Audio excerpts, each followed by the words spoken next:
Rafale fighter jet French aerospace engineering का एक बेहतरीन नमूना है। यह एक मल्टी रोल कॉम्बैट एयरक्राफ्ट है जिसे डसॉल्ट एविएशन ने डिजाइन और मैन्युफैक्चर किया है। यह एयरक्राफ्ट अपनी एडवांस्ड टेक्नोलॉजी और जबरदस्त कैपेबिलिटीज के लिए मशहूर है। बहुत से देश अपनी एयर पावर को मजबूत करने के लिए रफाले चाहते हैं। इंडिया ने अपनी स्ट्रेटेजिक जरूरतों को समझते हुए इन जेट्स का एक फ्लीट खरीदा। ये एयरक्राफ्ट अब इंडियन एयरफोर्स का एक अहम हिस्सा है। इनकी मौजूदगी इंडिया की डिफेंस पोस्चर को काफी मजबूत करती है। राफाले इसे ऑपरेट करने वाले किसी भी देश के लिए नेशनल सिक्योरिटी में एक बड़ा इन्वेस्टमेंट है। इसे दुनिया के सबसे एडवांस्ड जेट्स में से एक माना जाता है। फ्रांस ने इंडिया के साथ राफाले का कंप्लीट सोर्स कोड शेयर नहीं किया। इसका एक बड़ा कारण नेशनल सिक्योरिटी है। सोर्स कोड एयरक्राफ्ट का डिजिटल ब्रेन होता है। इसमें रफाल के क्रिटिकल ऑपरेशनल सिस्टम्स के बारे में हाईली क्लासिफाइड इंफॉर्मेशन होती है। यह सेंसिटिव डेटा शेयर करने से कमजोरियां सामने आ सकती हैं। ऐसी एक्सपोजर फ्रांस के खुद के डिफेंस मैकेनिज्म्स को खतरे में डाल सकती है। फ्रेंच गवर्नमेंट इस कोड की सुरक्षा को सबसे जरूरी मानती है। यह उनकी टेक्नोलॉजिकल सॉवरेंटी को बचाने का मामला है। यह स्टैंड एडवांस्ड मिलिट्री टेक्नोलॉजी वाले देशों में आम है। वे अपने कोर डिफेंस सीक्रेट्स को फैलाने में सावधानी बरतते हैं। सोर्स कोड रफाल के कई जरूरी फंक्शंस को कंट्रोल करता है। Intellectual property rights (IPR) France के फैसले में एक अहम रोल निभाते हैं। राफाले का सोर्स कोड सिर्फ सॉफ्टवेयर नहीं है, यह वैल्यूएबल इंटेलेक्चुअल प्रॉपर्टी है। यह IP डसॉल्ट एविएशन और बाय एक्सटेंशन फ्रेंच गवर्नमेंट का है। यह दशकों की इंटेंसिव रिसर्च और भारी फाइनेंशियल इन्वेस्टमेंट को दिखाता है। ऐसे कॉम्प्लेक्स सिस्टम्स को डेवलप करने के लिए बहुत ज्यादा एक्सपर्टीज और रिसोर्सेज की जरूरत होती है। सोर्स कोड शेयर करना इन मेहनत से हासिल की गई टेक्नोलॉजिकल एडवांसमेंट्स को मुफ्त में देने जैसा होगा। IPR को प्रोटेक्ट करना हाई टेक्नोलॉजी इंडस्ट्रीज में एक स्टैंडर्ड प्रैक्टिस है। डिफेंस सेक्टर के लिए यह खास तौर पर सच है, जहां इनोवेशन सबसे जरूरी है। सोर्स कोड में एरोस्पेस और डिफेंस टेक्नोलॉजी में फ्रांस की सालों की इंजीन्यूइटी शामिल है। डसॉल्ट एविएशन और उसके पार्टनर्स जैसे थैलेस ने बिलियंस इन्वेस्ट किए हैं। ये इन्वेस्टमेंट्स रफाले के सिस्टम्स को डेवलप और रिफाइन करने के लिए किए गए थे। सोर्स कोड में प्रोप्राइटरी एल्गोरिदम्स और यूनिक डिजाइन फिलॉसफीज हैं। लीगली फ्रेंच और इंटरनेशनल लॉज ऐसी इंटेलेक्चुअल प्रॉपर्टी को प्रोटेक्ट करते हैं। इसे बिना स्ट्रिक्ट कंट्रोल्स के डिस्क्लोज करना इन प्रोटेक्शंस का उल्लंघन होगा। यह ग्लोबल डिफेंस मार्केट में डसॉल्ट की कंपेटिटिव पोजीशन को भी कमजोर कर सकता है। फ्रांस अपने डिफेंस क्लाइंट्स के साथ डील करते समय पैरिटी की पॉलिसी अपनाता है। इंडिया के साथ कंप्लीट सोर्स कोड शेयर करना एक सिग्निफिकेंट प्रेसिडेंट सेट करेगा।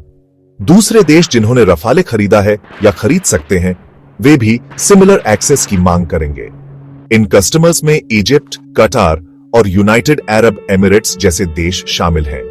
अगर फ्रांस इंडिया की रिक्वेस्ट मान लेता तो दूसरों को मना करना मुश्किल होगा। इससे हाईली सेंसिटिव डिफेंस टेक्नोलॉजी का ज्यादा फैलाव हो सकता है। ऐसा सिनेरियो फ्रेंच स्ट्रेटेजिक इंटरेस्ट्स के लिए अच्छा नहीं होगा।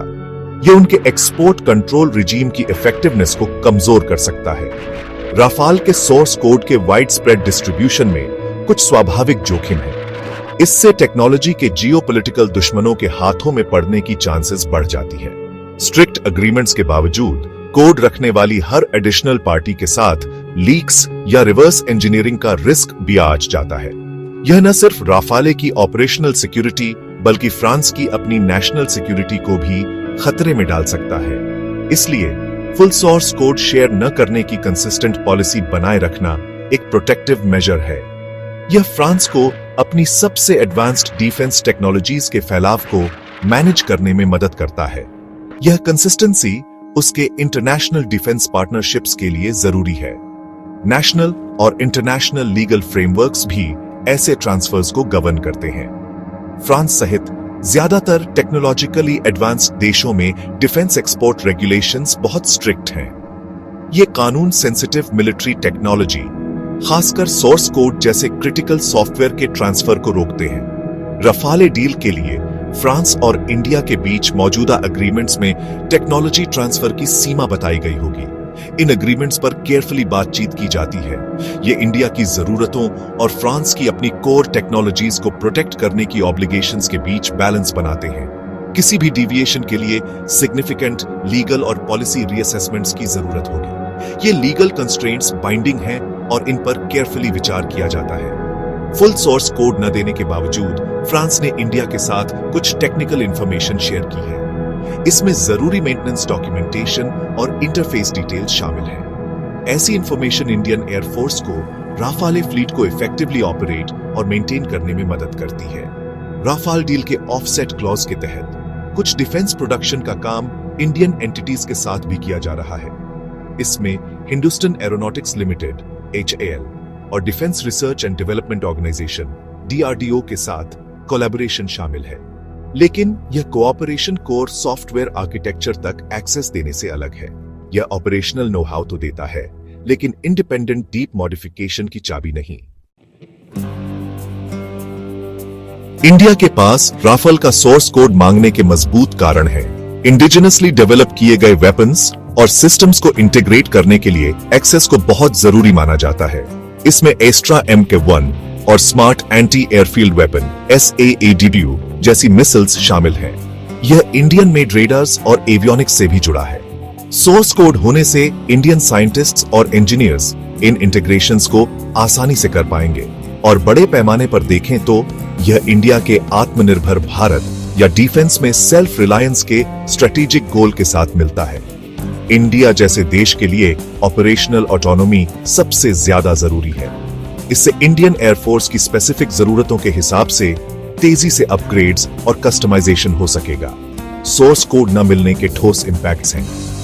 यह रफाल जेट्स के साथ इंडिजिनस सिस्टम्स को इंटीग्रेट करने की फुल पोटेंशियल में रुकावट डालता है।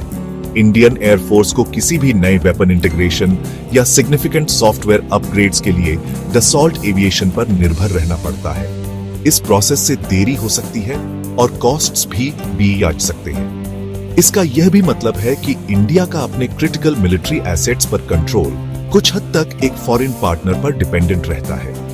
यह सिचुएशन उन चैलेंजेस को दिखाती है जिनका सामना इंडिया डिफेंस टेक्नोलॉजी में कंप्लीट स्ट्रेटेजिक ऑटोनॉमी हासिल करने में कर रहा है। मिराज 2000 जैसे दूसरे फॉरेन प्लेटफॉर्म्स के साथ पास्ट एक्सपीरियंसेस डिपेंडेंसी को लेकर इन चिंताओं को और बढ़ाते हैं। सोर्स कोड को लेकर इस स्पेसिफिक चैलेंज के बावजूद इंडो फ्रेंच स्ट्रेटेजिक पार्टनरशिप मजबूत बनी हुई है। दोनों देशों के कॉमन इंटरेस्ट्स हैं, खासकर मैरीटाइम सिक्योरिटी और रीजनल थ्रेट्स का मुकाबला करने जैसे एरियाज में। फ्रांस इंडिया को इंडो पैसिफिक रीजन में एक की एलाई के तौर पर देखता है। बदले में इंडिया भी फ्रांस को एक रिलायबल डिफेंस और स्ट्रेटेजिक पार्टनर मानता है। यह मजबूत रिश्ता ऑनगोइंग डिफेंस कोऑपरेशन से साफ दिखता है। इंडियन नेवी के लिए 26 राफाले मरीन फाइटर्स की एक हालिया सिग्निफिकेंट डील जो जुलाई 2023 के बाद हुई इस स्थायी पार्टनरशिप को दिखाती है। सोर्स कोड का मुद्दा एक बड़े पॉजिटिव फ्रेमवर्क के अंदर निगोशिएशन का एक पॉइंट है। आखिरकार रफाले सोर्स कोड का मुद्दा एक कॉम्प्लेक्स बैलेंस को दिखाता है। फ्रांस को अपनी नेशनल सिक्योरिटी, इंटेलेक्चुअल प्रॉपर्टी और इकोनॉमिक इंटरेस्ट को प्रोटेक्ट करना है।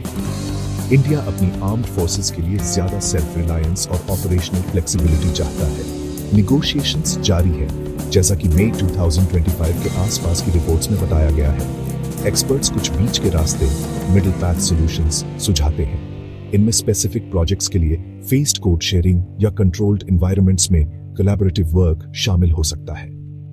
ऐसा बैलेंस ढूंढना इंडिया की एस्पिरेशंस को एड्रेस करने और फ्रांस की लेजिटिमेट कंसर्न्स का सम्मान करने के लिए की होगा। फ्यूचर में इन दो स्ट्रेटेजिक पार्टनर्स के बीच कंटिन्यूड डायलॉग और कोऑपरेशन बने रहने की संभावना है।